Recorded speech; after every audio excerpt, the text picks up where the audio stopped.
આવનારી 16મી તારીખ સુધી ક્યાં ક્યાં વરસાદ જોવા મળશે તે આપણે બતાવી દઈએ। આજે બનાસકાંઠા, સાબરકાંઠા, મહેસાણા, અરવલ્લી, મહીસાગર, ઉત્તર ગુજરાતનો આ ભાગ અને સાથે ભાવનગર, અમરેલી, ગીર સોમનાથ અને દીવ, સૌરાષ્ટ્રનો આ ભાગ, આજે આ તમામ જિલ્લાઓમાં વરસાદની આગાહી કરવામાં આવી છે। હવે 13મી તારીખની આવતીકાલની વાત કરી લઈએ। 13મીએ ગીર સોમનાથ, દીવ, અમરેલી, ભાવનગર, ભરૂચ, સુરત, નવસારી, વલસાડ, તાપી અને નર્મદા, આજે તમામ જિલ્લાઓ આપ જોઈ રહ્યા છો। દક્ષિણ ગુજરાત અને સૌરાષ્ટ્રનો આ પટ્ટો જે છે તે આવરી લેશે। આવતીકાલે આ તમામ વિસ્તારોમાં વરસાદ જોવા મળશે। હવે વાત કરીએ 14મી તારીખની। 14મી મે એટલે કે મંગળવારે સુરેન્દ્રનગરમાં વરસાદી માહોલ જામશે અને રાજકોટમાં ખાસ કરીને આ બે જિલ્લાઓમાં વરસાદી માહોલ આપણને જોવા મળશે 14મી તારીખને મંગળવારે। 15મી તારીખની વાત કરી લઈએ। 15મી તારીખે સુરત, નવસારી, દમણ સાથે જ બનાસકાંઠા, સાબરકાંઠા, અરવલ્લી અને દાહોદ આ વિસ્તારોમાં વરસાદ જોવા મળી શકે છે। 15મી તારીખે આ વિસ્તારોમાં વરસાદ જોવા મળશે। વાત કરીએ 16મી તારીખની। 16મી મેના રોજ અમદાવાદમાં પણ વરસાદની આગાહી કરાઈ છે। જી હા, 16મીએ બનાસકાંઠા, સાબરકાંઠા, અરવલ્લી, ગાંધીનગર, અમદાવાદ, સૌથી મહત્વના આણંદ, દાહોદ, સુરત, તાપી, નવસારી, ડાંગ, વલસાડ અને દમણ આ તમામ જિલ્લાઓમાં 16મી તારીખે વરસાદ જોવા મળશે। અમદાવાદમાં પણ વરસાદની આગાહી આપવામાં આવી છે 16મી તારીખે।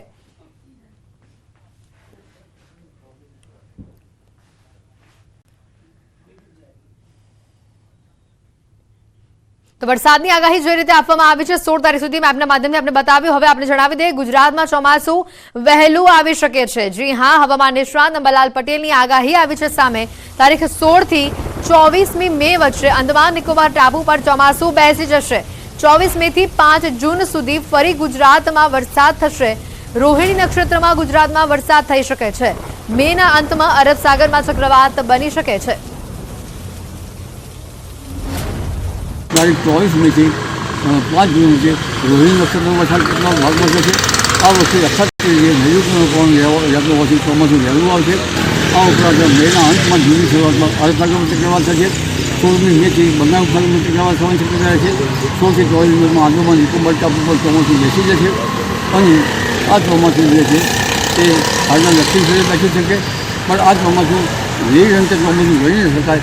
હવામાનની નોંધ પ્રમાણે જે ચોમાસું આવશે તે ચોમાસું ખરું ગણી શકાશે। વરસાદને લઈને તો આગાહી થઈ ગઈ, પરંતુ હજી સુધી ગરમી ગઈ નથી। ફરી ગુજરાતને આ ગરમી તપાવશે। 15 થી 20 મે ફરી ગુજરાતમાં ગરમી જબરજસ્ત જોવા મળશે। હવામાન નિષ્ણાત અંબાલાલ પટેલની આગાહી છે। મધ્ય ગુજરાતના ભાગોમાં આકરી ગરમી પડશે। મધ્ય ગુજરાતમાં 43 ડિગ્રીને પારો પહોંચે તેવી પણ શક્યતા। કેટલાક ભાગોમાં પારો 44 ડિગ્રીએ પણ પહોંચી શકે છે। ઉત્તર ગુજરાતમાં 43 ડિગ્રીએ પારો જોવા મળી શકે છે। તારીખ 15 થી 20, 15, 16, 17, 18, 20માં ભારે ગરમી, આકરી ગરમી આવશે। મધ્ય ગુજરાતના ભાગમાં મધ્યમ ક્ષેત્રમાં 43 ડિગ્રી સેલ્સિયસ જેવું થવાની શક્યતા છે। કેટલાક ભાગમાં 44 ડિગ્રી સેલ્સિયસ જેવું થવાની શક્યતા છે। ઉત્તર ગુજરાતના ભાગમાં 43 ડિગ્રી સેલ્સિયસ। અંબાલાલ પટેલ બાદ હવે હવામાન નિષ્ણાંત પરેશ ગોસ્વામીની પણ આગાહીને સાંભળી લેજો। 5 દિવસ ભયંકર વરસાદની આગાહી કરવામાં આવી છે। ભારે ગાજવીજ અને તોફાનની સાથે વરસાદ પડશે। રાજ્યના અનેક ભાગોમાં 12 મે થી લઈને 16 મે સુધી વરસાદ થવાની શક્યતા છે।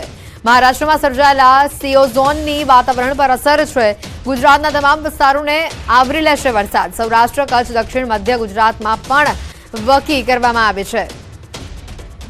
તો આજે રાજપીપળા, છોટાઉદેપુરમાં વરસાદની આગાહી કરાઈ છે। પ્રી મોન્સૂન એક્ટિવિટીના ભાગરૂપે હશે અને આ વરસાદની અંદર ભારે ગાજવીજ અને પવન સાથે તોફાની વરસાદો પડે તેવી શક્યતાઓ છે। ખાસ કરીને આજે 12 મે થી લઈ અને 16 મે 2024 સુધી આ રીતે વરસાદની શક્યતાઓ રહેલી છે। જેની અંદર ખાસ કરીને આમ જોવા જઈએ તો છેલ્લા ઘણા સમયથી 40 ડિગ્રી કરતાં પણ ઊંચા તાપમાનની અંદર રાજ્ય છે એ સેકાઈ રહ્યું છે। ત્યારે અત્યારે મહારાષ્ટ્ર ઉપર એક હવામાનની અસ્થિરતા ઊભી થઈ છે। આ અસ્થિરતાને કારણે 850 એચપીએ લેવલે એક શિયર ઝોન સર્જાયો છે અને 700 એચપીએ લેવલે છે એ અરબી સમુદ્રમાંથી આ સિસ્ટમને ભેજ મળી રહ્યો છે। જેને કારણે રાજ્યના હવામાનની અંદર એક પલટો જોવા મળશે, જેમાં ખાસ કરીને રાજ્યના મોટા ભાગના વિસ્તારોની અંદર વરસાદની શક્યતાઓ છે। તો આજે રાજપીપળા, છોટાઉદેપુરમાં વરસાદની આગાહી કરાઈ છે। ડાંગ, સુરત, વલસાડ, નવસારીમાં વકી કરાઈ છે। આવતીકાલે દક્ષિણ ગુજરાતના ભાગોમાં આગાહી છે। 1 થી લઈને 1.5 ઇંચ જેટલો વરસાદ પડી શકે છે। થંડરસ્ટોર્મ એક્ટિવિટીના કારણે વરસાદ પડશે।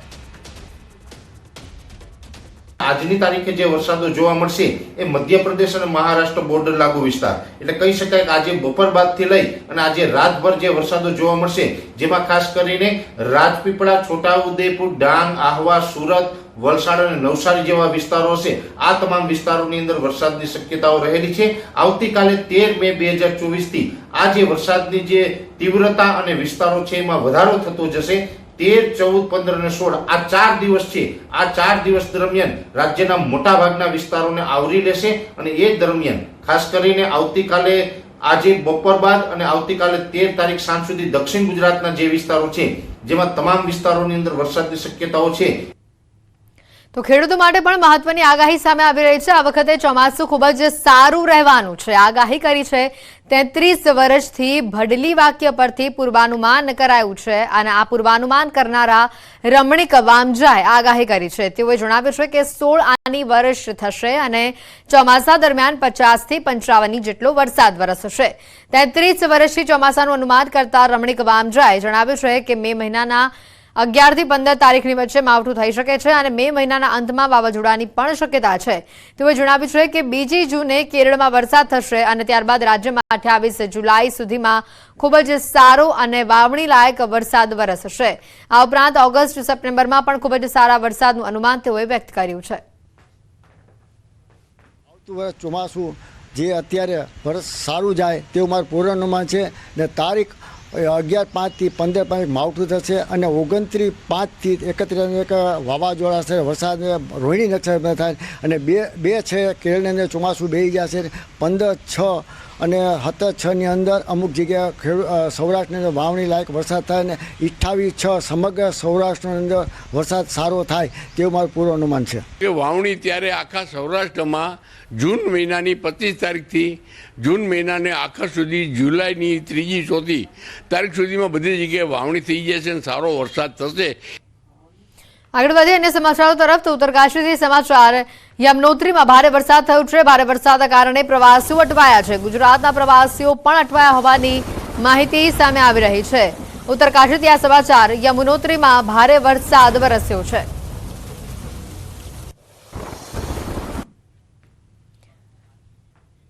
તો વરસાદની સાથે કરા પણ પડ્યા હોય તેવા પણ આ કેટલાક દ્રશ્યો અને વરસાદ પડતા પ્રવાસીઓ અટવાયા છે. આ જોઈ શકાય છે. આજે વિડીયો સામે આવ્યો છે.